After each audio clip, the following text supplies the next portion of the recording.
Okay, ang topic po natin ngayon ay tungkol po sa pananampalataya.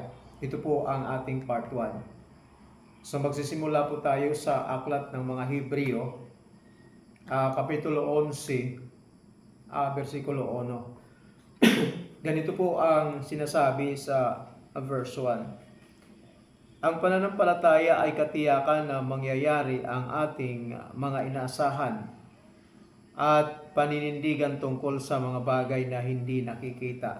Okay. Una, ang sabi, okay, una sa lahat, ito po ang definition ng pananampalataya. Ibig sabihin, ang definition ganito: assurance na mangyayari ang ating mga inaasahan. What we hope for.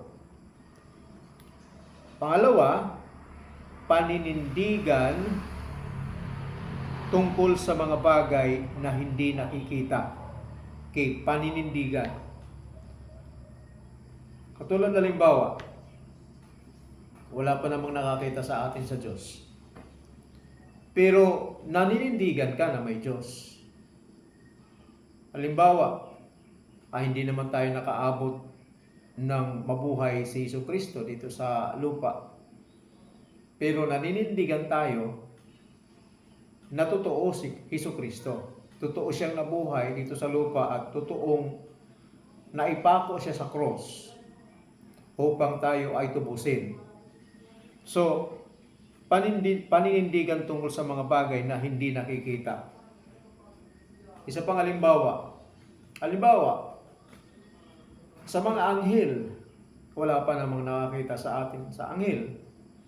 Pero naninindigan tayo, naniniwala tayo na mayroong mga anghel. Yan po ang ibig sabihin ng paninindigan tungkol sa mga bagay na hindi nakikita.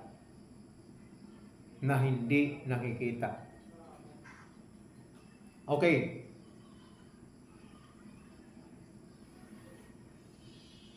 Ngayon, ang pananampalataya ay kailangan meron tayong assurance o tiyak tayo na mangyayari ang ating mga inaasahan. Halimbawa, katulad ng kaligtasan, ay hindi pa naman tayo